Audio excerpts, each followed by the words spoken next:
ঊনবিংশ শতকের শেষ সময়কালের রাষ্ট্রবিজ্ঞানের বিবর্তন সম্পর্কে আলোচনা করো। রাষ্ট্রবিজ্ঞানের বিবর্তনের ইতিহাসের সঙ্গে মার্কিন যুক্তরাষ্ট্রের নাম ওতপ্রোতভাবে জড়িত আছে। ফ্রান্সিস লাইবার 1853 সালে প্রকাশিত civil liberty and self government নামক গ্রন্থে একটি স্বতন্ত্র শাস্ত্র হিসাবে রাষ্ট্রবিজ্ঞানের বিকাশের ক্ষেত্রে তাৎপর্যপূর্ণ অবদান রেখেছে। 1880 সালে কলম্বিয়া বিশ্ববিদ্যালয়ে রাষ্ট্রবিজ্ঞানের একটি সমমতদর্শী গোষ্ঠী গড়ে ওঠে। ইউরোপীয় বিশ্ববিদ্যালয়গুলি অনুসরণ করে হার্ভার্ড বেক্সটার অ্যাডামস 1876 সালে প্রতিষ্ঠিত হপিকিন্স বিশ্ববিদ্যালয়ে ইতিহাস ও রাষ্ট্রবিজ্ঞানের উন্নত প্রশিক্ষণ ও গবেষণা কর্মসূচি গ্রহণ করেন। আবার চার্লস কেন্ডাল অ্যাডামসের নেতৃত্বে মিচিগান বিশ্ববিদ্যালয়ে ইতিহাস ও রাষ্ট্রবিজ্ঞানে MA পড়ানো এবং PhD গবেষণা কাজ শুরু হয়। এই সকল চিন্তাবিদ ও গবেষকরা অনুমান ভিত্তিক সিদ্ধান্ত গ্রহণের পরিবর্তে তত্ত্বভিত্তিক গবেষণা এবং ঐতিহাসিক তুলনামূলক পদ্ধতিকে গবেষণার বিজ্ঞানসম্মত পদ্ধতি হিসাবে গ্রহণ করে।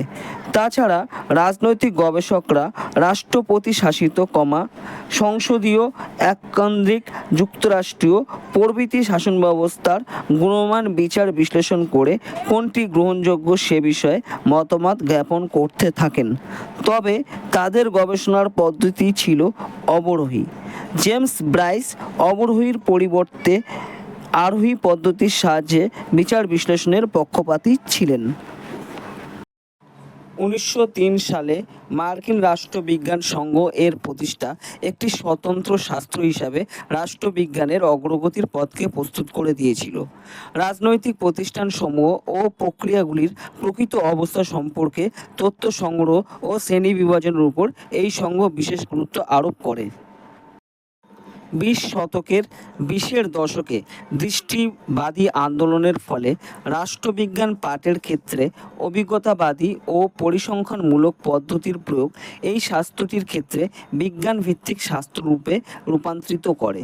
1923 সালে সমাজ বিজ্ঞান গবেষণা পর্ষদ রাষ্ট্রবিজ্ঞানের গবেষণাকে বৈজ্ঞানিক স্তরে উন্নতি করার কাজে আত্মনিয়োগ করেছিল।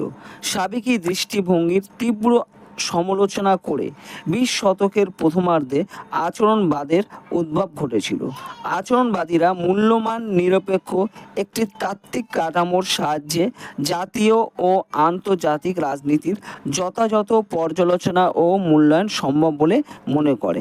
আচরণবাদের বৌদ্ধিক ধর্মপিতা চার্লস মরিয়াম রাষ্ট্রবিজ্ঞানকে অন্তঃশাস্ত্রীয় ও বৈজ্ঞানিক প্রকৃত সম্পন্ন একটি বিষয় হিসাবে প্রচার করতে শুরু করেন।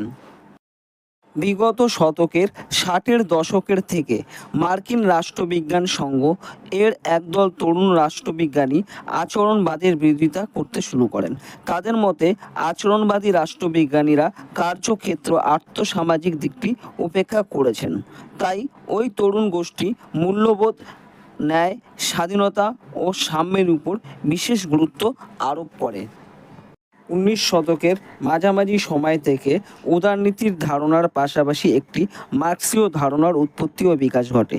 এরা ক্ষমতা, প্রশাসনের প্রতিষ্ঠা, প্রকৃত রাজনৈতিক দল এবং শ্রমিক সংঘগুলির কাঠামো ও কার্যকলাপ, রাজনৈতিক ক্ষেত্রে বিভিন্ন শ্রেণী ও গোষ্ঠীর সংগ্রাম, জনসাধারণ ও তাদের নেতৃবৃন্দের রাজনৈতিক আচরণ প্রভৃতি সম্পর্কে আলোচনা করেছেন।